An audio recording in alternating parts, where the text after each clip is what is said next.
Good morning, good morning, good morning, good morning, good morning, good morning, good morning, good morning, everybody. I hope everybody's day is off to a great start. I'm thankful to be in the land of the living this morning. I'm thankful to be amongst the living this morning. I'm thankful that God woke me up this morning and gave me another chance. So for those of you who don't know who I am, I'm Grace Amber. I come on different platforms whenever God gives me a word to share. I come on and I share with you. So really quick this morning, happy Thursday. I want to talk to you really quick this morning from the topic of cracked doors. From the topic of cracked doors. What am I talking about today? Let's jump in. So, in the book of Genesis, there is a story about a man named Lot. And many of you have probably already heard the story about Lot's wife, right? And so, the story of Lot is that he lived in an ancient town called Sodom, which was mentioned in Genesis and a few other books in the Bible. And most likely, you've probably heard of Sodom and Gomorrah talks about together because they both were destroyed at the same time. So, there was a man named Lot who lived with his family in Sodom. Now Sodom and Gomorrah both were known for their wickedness, some of which was sexual sin, evil, all manner of wickedness, oppressing poor people, oppressing those who were needy. All of those things Sodom and Gomorrah was known for. There was such an evil and wicked place that God said, okay, their sin and their wickedness is crying out to me. No more can I just turn a blind eye and let this continue to go. So God decided that he was going to destroy Sodom and Gomorrah, right? So what does God do? He sends two male angels. And why is it important to say that they were males? He sent two male angels to Sodom to not only destroy Sodom and Gomorrah, but also to warn Lot and his family. The two male angels found Lot's home. They came in. Lot welcomed them in as guests. And the people in the town of Sodom were so wicked that all of the men came to Lot's house, banging on his door, basically saying, send the two men out, because not knowing they're angels, send the two men out so that we may have sex with them. So this is the kind of perversion and wickedness that was going on in that time, in that place. So fast forward through the story, the two angels gave warning to Lot. Lot tried to warn his son-in-laws who were supposed to marry his daughters. He tried to warn them, but they thought that he was joking. So they did not take heed to the warning. And Lot basically told his wife and his daughters, we got to go. Lot consulted with the two men who were angels about a safe place for him to flee to. He fled to a place called Zoar. And so once they had agreed upon the place called Zoar, Lot and his family decided to flee there. Let me give you a little bit of scripture. Genesis 19:12-17, I'm giving you NIV today. The two men, these are the angels, said to Lot, do you have anyone else here, sons-in-laws, sons or daughters, or anyone else in the city who belongs to you? Get them out of here, because we are going to destroy this place. The outcry to the Lord against this people is so great that he has sent us to destroy it. So Lot went out and spoke to his son-in-laws, who were pledged to marry his daughters. He said, hurry and get out of this place, because the Lord is about to destroy the city. But his sons-in-law thought he was joking. With the coming of dawn, the angels urged Lot, saying, hurry, take your wife and your two daughters who are here, or you will be swept away when the city is punished. When he hesitated, the men grasped his hands and the hands of his wife and of his two daughters and led them safely out of the city, for the Lord was merciful to them. As soon as they had brought them out, one of them said, flee for your lives. Don't look back and don't stop anywhere in the plain. Flee to the mountains or you will be swept away. So Lot and the angels agreed that Lot and his family were going to go to a place called Zoar. Fast forward, Genesis 19:23-26. By the time Lot reached Zoar, the sun had risen over the land. Then the Lord rained down burning sulfur on Sodom and Gomorrah from the Lord out of the heavens. Thus he overthrew those cities in the entire plain, destroying all those living in the cities and also the vegetation in the land. But Lot's wife looked back and she became a pillar of salt. So the two angels had already warned Lot and his family, flee for your lives, don't look back. They made it to safety. Lot and his family, his wife, they made it to safety. And Lot's wife did exactly what the angels of the Lord told the whole family not to do. Lot's wife looked back and she became a pillar of salt. So they reached a place of freedom, but Lot's wife, even though she had been set free, even though God had brought her out of a wicked, evil place to a safe place to have a new beginning and a new start, Lot's wife turned around and looked back, and when she looked back, it destroyed her and caused her to become a pillar of salt. It caused her to meet her demise when God had already set her free and took her to a place of freedom and safety, yet she was still yoked in bondage to the people, the places, and the things of her past. See, many of us are just like Lot's wife. God has set us free physically. He done took us out of those dangerous, wicked places. He done got us out of them relationships. He done got us out of them neighborhoods. He done got us off of them jobs. He done got us away from them wicked people. He done brought us to a place of freedom. But even though we were set free physically, spiritually, and mentally, we are still in bondage. Why do we struggle with looking back? We struggle with looking back because God set us free physically. And when he set us free physically, he gave us the freedom that we need because God ain't going to have to do nothing. He set us free. But what we do is we embrace the past and we reject freedom. We embrace the past, and when God takes us out and moves us to a new place around new people, around new things, around new environments, new jobs, all those things, what we do is we reject the new in our mind and in our spirits. We hold on to the past, but physically, we move forward. We still embrace the past because we still love the people from the past. We embrace the past because we still think fondly on the things that God has delivered us from. We still embrace the past because we choose to forget about all the times that we begged God to get us out of there. And then once we get out of there, we forget about all the times that we begged God to get us out of there, and we only think about the few good times that we had. We still embrace the past, and we can't say goodbye to the past because we still love those in the past. We have a hard time and we struggle to say goodbye to the past because we still got soul ties with the people who we fornicated with. And here's where the deception comes in. The deception comes in when we believe that we've moved on to someplace else. And we believe that just because we cracked the door and left the door open just a little bit, that we've really moved on in totality. We believe that because God has set us free and we gone someplace else, and we haven't closed the door totally, we ain't cut off them connections, we ain't cut off them ties, we hadn't changed our number, we hadn't blocked people, we hadn't blocked them on social media, we didn't unfriend them on social media. We believe that we really have moved on when in actuality, we have not closed the door to our past and the people, the places, and the things of our past. Instead, we have left the door cracked open. What do I mean when I say we left the door cracked open? So, at my job, for example, I have an office. The door closes quite naturally at my office. And when somebody comes into the office, they knock on the door and you say, come on in, right? They come in, and when they get done talking to me or doing whatever it is we're going to do, then they say, okay, see you later, and they walk out. And what do most people say? Do you want me to close the door? And I will say one of two things. Either close the door, or you can leave it cracked, or you can leave it open. And we believe that when we leave the door cracked open, we deceive ourselves into thinking that the door is actually closed.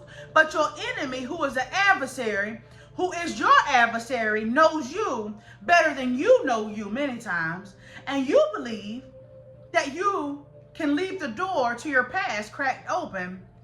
And in your mind, you believe that it's closed and you've said goodbye to those things and you'll never look back. But in actuality, a cracked door is still an open door. So when you have people, places, and things in your past and you have not severed those ties, you have not only walked out physically and gone someplace else, but you have also said in your mind that I will no longer go back, and you've closed that book and you've closed that door and you say no more. That's closing the door, and that means no looking back. But what many do is we walk out and say, I'm saying goodbye to the past, but spiritually and mentally, we have not closed the door. And we deceive ourselves into thinking because we have moved on to another place, that those people, those places, and those things no longer have access to us, when in actuality, in our mind and in our spirit, we still have open doors and cracked doors to the past. A cracked door is not a closed door. When you close the door and you put a lock on it, either somebody got to bust the door down or you have to open it and let them in. But a person cannot just walk into a closed door if you have locked it without you giving them access. But when you have a cracked door that you leave open, that means they can just come right in under the right circumstances. That's a cracked door, and many of us are deceived into thinking that because we've closed the door partially, we've really been changed and we're not ever looking back to those things. No, many of us have left the door cracked open and we deceive ourselves into thinking that we've actually closed the door. But a cracked door is really just an open door that anything can just come in and go out. Many of us are like Lot's wife. God has set us free, but the people, the places, and the things from our past, we left the door cracked open for them. And then we deceive ourselves into thinking that our cracked door is a closed door, and it's not. Those people, those places, and those things that God delivered you from, you begged, God, get me out of here. You begged, God, get me away from them. You begged, God, free me from this addiction, from that. But then when God brings you into freedom and a new place and a new land around new people to give you a fresh start, you leave the door cracked open to the people, the places, and the things from your past that you begged for God to deliver you from. Those people can still call you. Your number has not changed. Those people can still call you anytime they get ready. Those people can reach you. Those people still have access to you. So when they still have access to you, guess what? That is a cracked door. And guess what? A cracked door is still an open door. When you keep going back to those places, whether it be a special occasion or, you might just say, I'm just stopping by to check on them, or, I'm just riding by there. When you keep going back to the things that God delivered you from, you are playing with fire. Lot's wife was given instruction, don't look back. It's evil there. It's wickedness there. They are nasty there. They mean you no good there. They are dangerous to you. They will cause destruction upon your life and your destiny. I'm getting you out of here, God said, but don't look back. But Lot's wife had been set free physically, but mentally and spiritually, she was still in bondage to the very things that God delivered her from. And that bondage was the very thing that caused her to turn around and look back. And that, it just took one time. The Bible didn't say that she looked back one time and then she got a warning. The Bible didn't say she looked back twice and God pleaded with her to follow his instruction. No, she looked back one time and she turned into a pillar of salt. My question for you today is, what is it that you're looking back to? Is it exes? That abusive ex that God got you away from, had your heart all entangled, you couldn't eat, you couldn't sleep? What is it that God has delivered you from, but spiritually and mentally you're still in bondage to? That spiritual and mental bondage is the very thing that's going to cause you to get ensnared.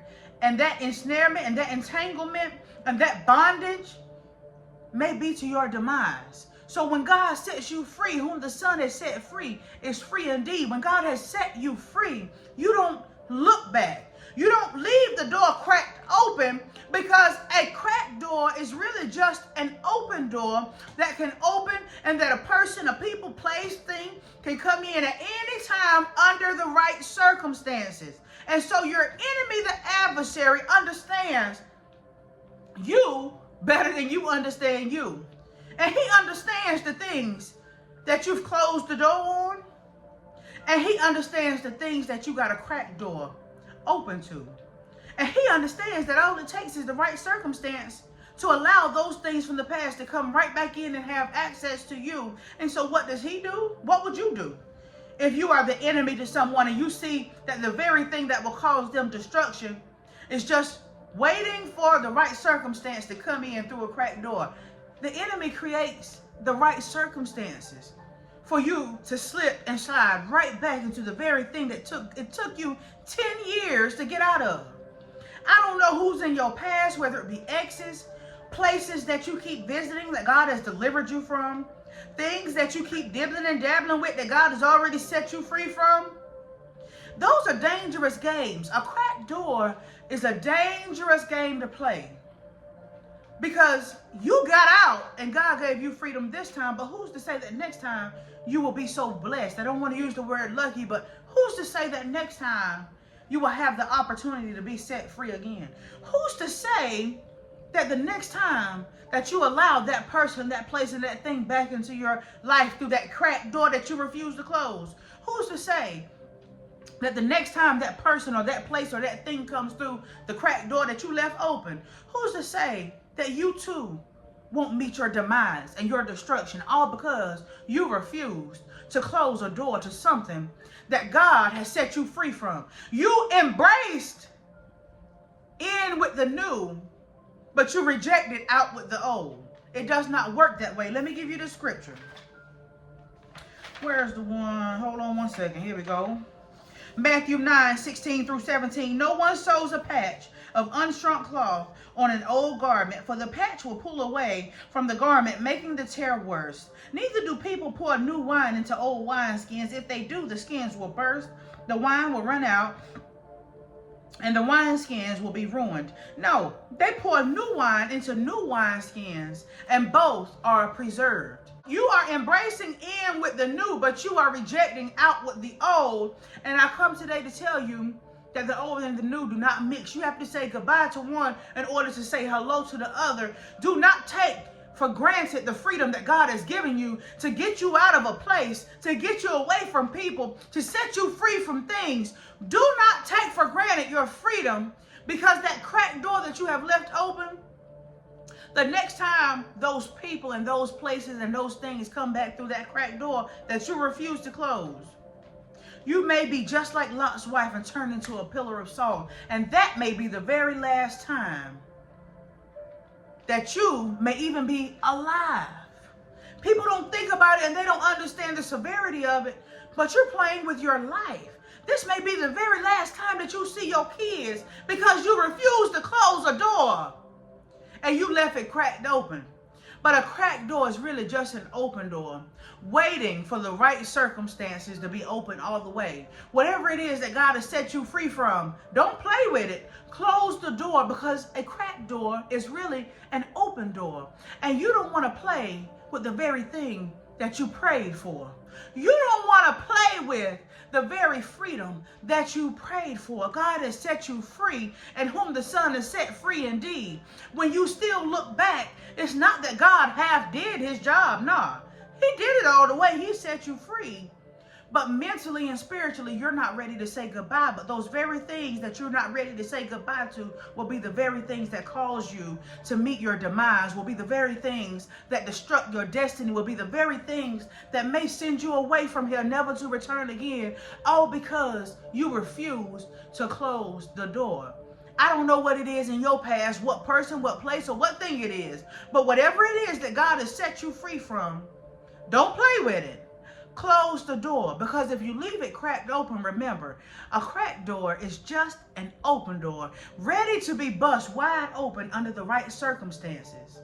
Don't play with the devil, because he knows you better than you know you. And you may be deceived into thinking that a cracked door is really just a closed door. But in actuality, a cracked door is really an open door. And the very things that you refuse to say goodbye to, and that you refuse to turn away from and not look back at, will be the very things that will lead you to your demise. I don't know what it is in your past, but close the door and don't look back. I love you. I hope that word blessed you today. I am Grace Amber. I'll be right back on tomorrow with another word, good Lord willing.